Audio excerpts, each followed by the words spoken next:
Contes clàssics. La gallineta vermella. En un país molt llunyà hi vivien un gos, un gat, un ratolí i una gallineta vermella. Des que sortia el sol fins que es ponia, el gos, el gat i el ratolí es passaven el dia jugant. I vosaltres us preguntareu, qui feia la feina? Doncs la gallineta vermella. La gallineta treballava des de l'alba fins al capvespre. Cuinava, netejava i rentava. Mentre ella feia la feina, el gos jugava amb la pilota, el gat es gronxava al gronxador i el ratolí resolia trencaclosques. I mai agraïen a la gallineta absolutament res del que feia per ells.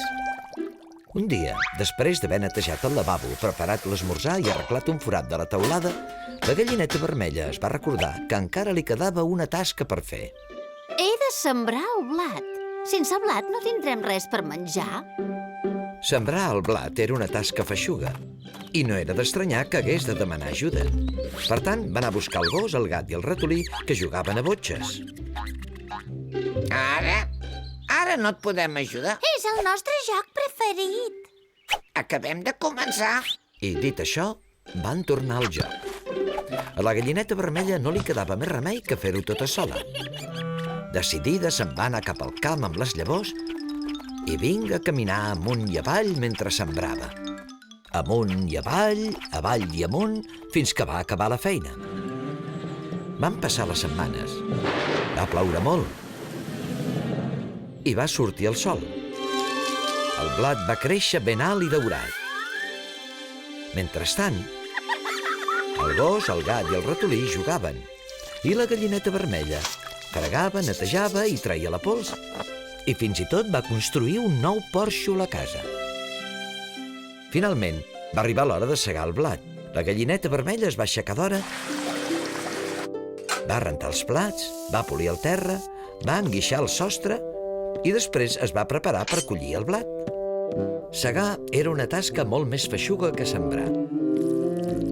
Per això va demanar ajuda als seus amics, que jugaven a fer un trencaclosques. Vols que t'ajudem ara? Però si és un dels nostres jocs preferits. Ara estem massa enfeinats. La gallineta vermella va sospirar i se'n va anar a treballar. Si s'ha de fer, ho faré jo tota sola. I així es va posar a tallar el blat. I talla que tallaràs, va segar tot el blat fins que no en va quedar gens. I ara tocava emmagatzemar la collita. Hauria de demanar ajuda al gos, al gat i al ratolí. Fent-los una ullada i veient com jugaven els gronxadors, ja en va tenir prou per saber quina seria la seva resposta. De manera que es va posar a carregar un sac de blat darrere l'altre i a apilar-los ben amunt. I quan va acabar la feina, va decidir que ja era hora d'una recompensa. Un pastís de poma boníssim. Va moldre una mica de blat per fer la farina, la va barrejar per fer la pasta, va collir les pomes de l'arbre i les va coure al forn. Creieu que va demanar ajuda? No, senyor. Ara ja sabia el pa que s'hi donava. Mentrestant, el gos, el gat i el ratolí jugaven a cartes al porxo que havia construït la gallineta. I vet aquí que, quan la casa es va omplir de la deliciosa olor del pastís al forn, el gos es va alçar d'un salt i les cartes es van escampar per tot arreu. Quina olor més bona! Per una vegada, el gat va aixecar la vista de les cartes. Deu ser un pastís. El ratolí les va deixar anar amb un esbufec. Oh, pastís? Algú ha dit pastís? Tots tres van anar corrents a la cuina. Pastís? On és el pastís? Oh, volem pastís. La gallineta els va agrair que vinguessin a ajudar-la a menjar-se el pastís. Ah, i tant que t'ajudarem. Ens encanta ajudar. Això és el que sabem fer millor. La gallineta vermella es va fregar la panxa plena i els va dir que li sabia molt greu. Què és tan greu? Que et sap greu.